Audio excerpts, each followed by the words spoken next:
Salaamaaleykum. Coon ñang naa def ñang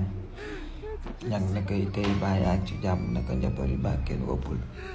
naka coono yi waa coon noo déggee waa États-Unis ana Barack Obama yaa ngi koy dégg baa mi ngi ci jàmm rek wallaay agi maa ngi lay nuyu coon wuy ma s'il vous plaît am nga 2 minutes ci sa temps am nga wallaay agi merci beaucoup coon de ñun la jeunesse on vous admire de waaw wax dëgg yàlla bëgg nañ la lool bëgg nañ la ci ni ngay communiquer sa ni ngay doxalee ci état d'esprit bi nga xam nga ni ngay xalaatee et tout sopp nañ la lool wallaay assum lool moom amul ci benn nattable waaye il se trouve que coon dangaa ñëw ci moment boo xam ne dangaa fekk réew mi am ni muy doxee nga fekk it ndaw yi ñoom yeewu waaw ngay wax ak boromi xel daanaka nit ñi danañ jóge foo xam ne day ñëw yaakaar ñoo gën a yeewu ñëpp fekk na demewul noonu wallaay ici au Sénégal de wallaay achim y a des personnes yoo xam ne dañuy utiliser seen cerveau di xalaat coon ñang sa première sortie bi ni nga ko defee man j'étais d'accord à 50% sur le fait que war a am capacité bu ñu amee loo xam dañ ko bëgg ñu dox ay jéego wuti ci loolu def li ñu war a def lépp pour jot ci loolu bu dee lu baax la bu dee un président bu baax la ñun ñoo war def les efforts pour am sa président pour mériter ko mais ci biir wax ni nga ko waxee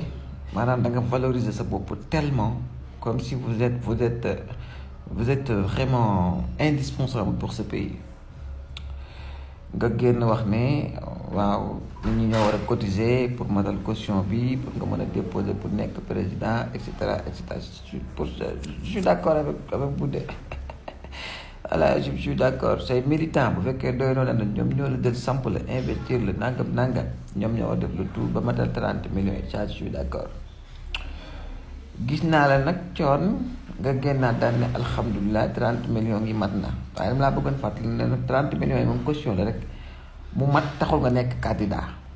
waaw ndax parrainage bi moom xam naa ne mënoo am parrainage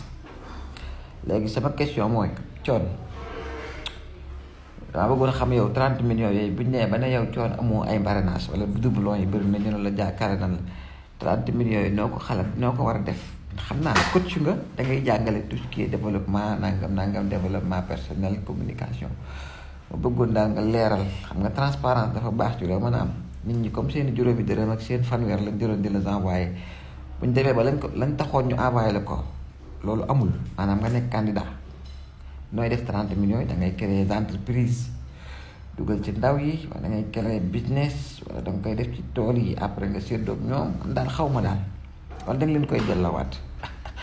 loolu la laa bëggoon a xam loolu moo nekk danger wu li nga woote loolu moo ciy danger bi